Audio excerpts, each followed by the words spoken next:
আসসালামু আলাইকুম প্রিয় রোজাদার ভাই বোনেরা, সবাই কেমন আছেন? আশা করি ভালো আছেন। আলহামদুলিল্লাহ আমিও ভালো আছি। দেখুন কি সুন্দর ডাটা নিয়ে আসছি। এই ডাটা দিয়ে আমি রুই মাছ দিয়ে রান্না করব। আর নিলাম লাল শাক, আর শাক রান্না করব। এবার কিভাবে কি করি দেখতে চাইলে পাশেই থাকুন। কাটা বাছা শেষ করে একদম সব রেডি করে চলে আসলাম রান্নার কাছে। আমি কিন্তু রান্না বসায় দিলাম। আজকের জন্য কি কি রান্না হচ্ছে দেখতে চাইলে পাশেই থাকুন।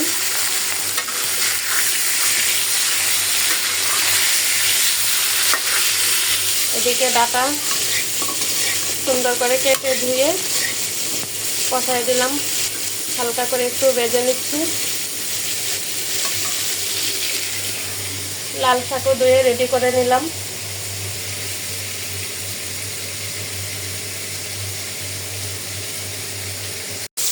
ডাটা কিন্তু ভাজা হয়েই গেছে, এত বেশিও আবার ভাজবো না যাতে সবুজ থাকে।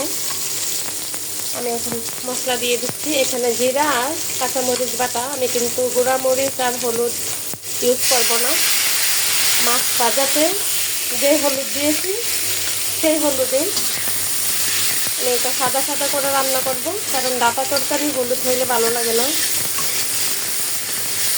মশলাটা একটু কষাই আমি পানিটা দিয়ে দিব।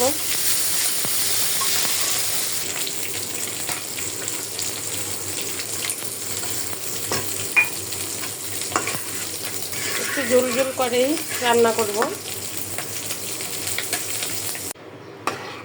পরিমাণ মতো পানি দিয়ে আমি মাছটা দিয়ে দিলাম। আর এদিকে বসাই দিচ্ছি আবার। আমি এখানে নিয়েছি একটা আলু আর একটা বেগুন, অনেকগুলো দিয়েছি রসুন। আমি একটা শুটকি বোনা করবো। শুটকি এখানে ভালো করে ধুয়ে নিয়েছি গরম পানি দিয়ে।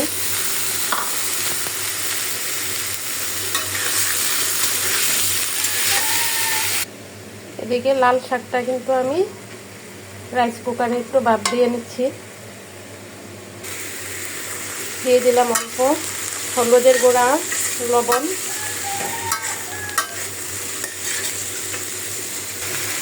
দিয়ে দিলাম মরিচের গুঁড়া। অল্প একটু পানি দিয়ে দিচ্ছি যাতে মরিচটা পুড়ে না যায়। বেশি জাল করব না, কারণ রমজান মাসে বেশি জাল খাওয়া যায় না।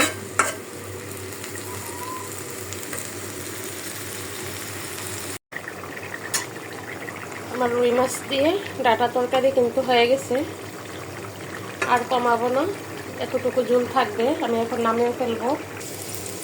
এখন আমি লাল শাক বাগার দেওয়ার জন্য কড়াই বসাই দিলাম।